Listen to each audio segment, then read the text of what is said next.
চট্টগ্রামের সাগরিকা স্টেডিয়ামে আজ যেটা মঞ্চস্থ হলো, আজকে বাংলাদেশ যেভাবে খেললো, যেভাবে পরাজিত হলো, এবং এই পরাজয় রেজিস্টার করার আগে বাংলাদেশের একাদশ যে ওয়েতে, যে চিন্তায়, যে ভাবনায়, যে সিন্ডিকেটে গড়া হলো, মনে হতে পারে যে জাতীয় দলটা মনে হয় কারো বাপের সম্পত্তি।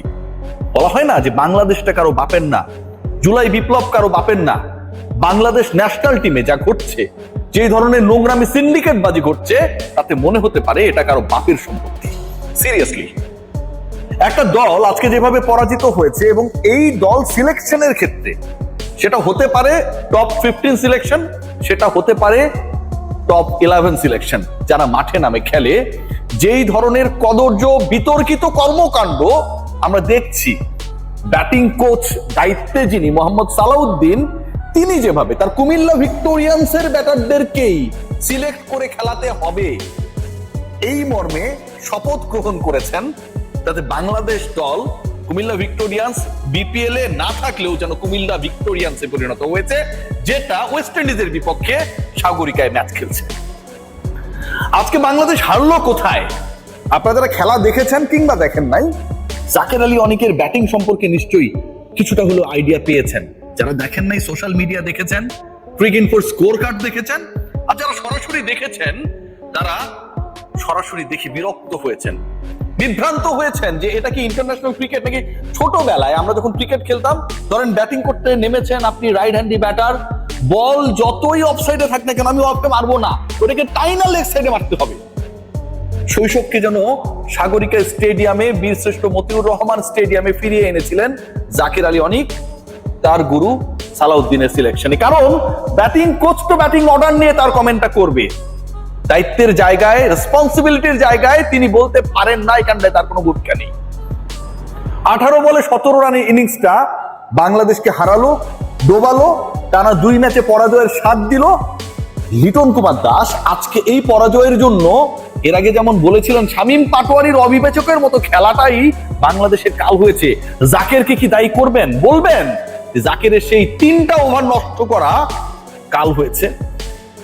যখন জাকের ব্যাট করতে নামেন, বাংলাদেশের স্কোর হচ্ছে 85, পরের 47 বলে 65 রানের প্রয়োজন, হাতে রয়েছে 6 উইকেট, পরের 47 বলে 65 রানের প্রয়োজন। জাকের 18 বলে যখন 17 করেন, অপর প্রান্তের ব্যাটার ইনফর্ম তানজিদ হাসান তামিমের উপর শুধু ওভারলোড হয় না, লোড ডাবল হয়ে যায়, ট্রিপল হয়ে যায়। কারণ একজন ব্যাটার বিলো 100 স্ট্রাইক রেটে ব্যাট করছেন, অপর প্রান্তের ব্যাটারকে আরো দ্বিগুণ স্ট্রাইক রেটে ব্যাট করতে হবে, কারণ রান বলের সমীকরণ মেলাতে হবে। আজকে জাকেরের এই প্রশ্নবিদ্ধ ব্যাটিং এর ধরন, যে বলটা আউট হয়েছেন অফসাইডের অনেক বাইরের বল, আপনি তিনি মারতে পারেন না, জোর করে চেষ্টা করে লেগ সাইডে ঘোরালেন, যেন ক্যাচিং প্র্যাকটিস করাতে হবে। তিনি আমাদের ফিল্ডিং কোচের দায়িত্বে ওয়েস্ট ইন্ডিজের। ইনফ্যাক্ট তানজিদ হাসান তামিম মারতে গেলেন, আউট হয়ে গেলেন, জাকের আলী অনেক নির্লিপ্ত ভাবে ব্যাটিংটা করেই গেলেন। বারবার চেষ্টা করলেন যে কিভাবে অফের বলটাকে লেগে ঘোরানো যায়। সবাই ত্যক্ত বিরক্ত হয়ে যাচ্ছিল যে বাচ্চাগুলো একাডেমিতে ক্রিকেট শেখে, তারাও হয়তো বিভ্রান্ত হচ্ছিল যে আমাদের স্যারেরা আমাদের কি শেখায় আর উনি কি করছেন ওখানটায়। তাওহিদ হৃদয় ওই একই সিন্ডিকেট, খেয়াল করে দেখুন, কুমিল্লা ভিক্টোরিয়ান্স সিন্ডিকেট। কুমিল্লা ভিক্টোরিয়ান্সকে আমি কিন্তু দায়ী করছি না, কুমিল্লা ভিক্টোরিয়ান্স অনেক দারুণ একটা ফ্র্যাঞ্চাইজি ছিল, বাট ন্যাশনাল টিমে এখন যে ঘটনাটা ঘটছে সেটাকে ইন্ডিকেট করার জন্য, বোঝানোর জন্য, সালাউদ্দিন সাহেবের রোলটাকে বোঝানোর জন্য আসলে এই ব্যাপারটা খুব বেশি গুরুত্বপূর্ণ হয়ে গেছে। তিনি ওই কুমিল্লা ভিক্টোরিয়ান্স পার্ট। তাওহিদ হৃদয় খেললেন 14 বলে 12 রানের ইনিংস। জাকের আলী অনেক কোথার থেকে ন্যাশনাল টিমে আবারও ঢুকলেন, এটা একটা বড় প্রশ্ন। নুরুল হাসান সোহানকে বাদ দেওয়া হয়েছে। ভাই আমার কথা ভুলে যান, সবশেষ 7 ম্যাচের 7 ইনিংসের 5টায় অপরাজিত, সবশেষ 7 ইনিংসের 5টায় অপরাজিত, তাকে বাদ দিয়ে দেওয়া হলো। জাকের আলী অনেক সবশেষ 6 ইনিংস খেলে 66 রান করা, 108 স্ট্রাইক রেটে ব্যাট করা, 11 এভারেজে ব্যাট করা, তাকে ইন করানো হলো কিসের ভিত্তিতে? বাদ যদি দিতে হয়, আপনি তাওহিদ হৃদয়কে বাদ দিতে পারতেন না? সবশেষ 4 ইনিংসের মধ্যে 3টায় বিলো 100 স্ট্রাইক রেটে ব্যাট করেছে। সবশেষ ম্যাচে বাংলাদেশ যেই ম্যাচে হেরেছে, যে ম্যাচে শেষ পর্যন্ত আমরা সমীকরণ মিলাতে পারিনি, তাসকিনের হিট উইকেট ছক্কা হবার পরও সেই রানটা আমাদের টোটালি যোগ হলো না, সেই ম্যাচেও তিনি 25 বলে 28 রান 112 স্ট্রাইক রেটে করেছেন। ওই 25 বলে 28 রান যখন বাংলাদেশের রান প্রয়োজন, তাওহিদ হৃদয় যখন ওয়ান ডে স্টাইলে টি20 খেলেন, আজকে যখন টি20 খেললেন টেস্ট মেজাজে, 14 বলে 12 রান করে আউট হয়ে গেলেন, ঠিক তখন তাদেরকে দেখার কেউ নেই। জাকেররা কোথাও কোনো পারফরমেন্স না করেই একজনকে সরিয়ে 11-এ জায়গাটা করে নেন আর হৃদয়ের জায়গাটা পোক্ত হয়ে থাকে। শামীম হোসেন পাটোয়ারি আরো একবার ব্যর্থ হয়েছেন, যার উপর ক্যাপ্টেনের আস্থায় প্রকাশ্য সংবাদ সম্মেলনে এবং যেটা গ্লোবালি টেলিকাস্ট হয়, শুধু টি স্পোর্টস দেখা না, এটা ওয়ার্ল্ড ওয়াইড বিভিন্ন চ্যানেলে এই খেলাটা প্রচারিত হয়। যখন বলে দেন যে শামীমই রেসপন্সিবল, তখন শামীম কতটুকু রেসপন্সিবিলিটি নেয়ার মতো মানসিক অবস্থায় থাকে। ক্যাপ্টেন লিটন কুমার দাস টিম সিলেকশনে যেন নুরুল হাসান সোহানকে তিনি ভয় পান। উইকেট কিপার ব্যাটার ভালো করে ফেললে লিটনের পজিশন নিয়ে যদি কোনো ধরনের ইনসিকিউরিটি তৈরি হয়, সেটা যেন সবচেয়ে বড় প্রাধান্যের জায়গা হয়ে যায়। জাকের আলী অনেককে খেলো, সে আমার কম্পিটিটর না, উইকেট কিপিং এ আমার সাথে পারবে না, ব্যাটিং এ তো সবই লেগে মারে। সোহানকে খেলানো যাবে না, কোরামের ক্রিকেটার না। শুধু আমি বলছি না, বাংলাদেশের প্রত্যেকটা মিডিয়া, সিনিয়র ক্রিকেটর যারা কাজ করছে, প্রত্যেকেই এই সিন্ডিকেট নিয়ে কথা বলছে। জাতীয় দলে 2-3টে সিন্ডিকেট তৈরি করা হয়েছে। আমিনুল ইসলাম বুলবুলরা ভালো মানুষের দৃষ্টিতে এগুলো দেখে না, চোখে পড়ে না, ক্রিকেট অপারেশন এসব চোখে পড়ে না। এই সিন্ডিকেট বাজি করে বাংলাদেশ ন্যাশনাল টিম 18 কোটি মানুষের প্রতিনিধিত্ব করে। বাংলাদেশে জাকের আলী অনেকের থেকে ভালো ক্রিকেটার নাই। আপনি খেয়াল করে দেখুন যে বাংলাদেশে বোলিং ডিপার্টমেন্ট কি দারুণ ভাবে আমাদেরকে কামব্যাক করিয়েছিল। যেখানটায় আমরা দেখেছিলাম যে সেকেন্ড উইকেট পার্টনারশিপে 105 রান অ্যাড হলো,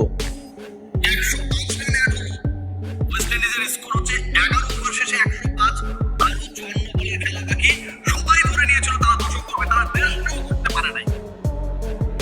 ওই 105 এর পরে 106 থেকে 118 এই 12 রানের মধ্যে নাসুম আহমেদের ভেলকি, রিশাদের ভেলকি, রান আউট সবকিছু মিলিয়ে 5টা উইকেট নেই 21 বলের ব্যবধানে 12 রানের মধ্যে। 106 থেকে 118, এক উইকেটে ওয়েস্ট ইন্ডিজ শেষ পর্যন্ত পরিণত হয় 6 উইকেটে 118-তে। কি অসাধারণ কামব্যাক, রূপকথার কামব্যাক। বোলিং ডিপার্টমেন্ট এর থেকে আর কি করতে পারতো? মুস্তাফিজ হ্যাটট্রিক করতে পারেন নাই, সুযোগ তৈরি করার পরেও নাসুম আহমেদ, মুস্তাফিজও সেই সুযোগ তৈরি করলেন, টানা 2 বলে 2টা উইকেট, হ্যাটট্রিক করতে পারলেন না। কিন্তু ওই ওভারে 3 উইকেট গেল, লাস্ট ওভারে দিলেন মাত্র 5টা রান। রিশাদ হোসেন এক ওভারে তিনিও 2 উইকেট তুলে নিলেন। বাংলাদেশি ক্রিকেটীয় ব্যর্থতা, বাংলাদেশের ক্রিকেটীয় সাফল্য সবকিছুই যেন একটা মোড়কে আটকা হয়ে গেছে। মোহাম্মদ সালাউদ্দিনের উপর এখানে কথা বলার কেউ নেই। 65 এর ফিল সিমন্সের কোনো অনুভূতি হয় না। ফলো আনফলোর খেলা চলে শামীম পাটোয়ারির সাথে লিটন কুমার দাসের। শেষ পর্যন্ত শামীম পাটোয়ারি লিটনকে আনফলো করলেও বল ফলো করতে পারেন না, বোল্ড হয়ে চলে যান।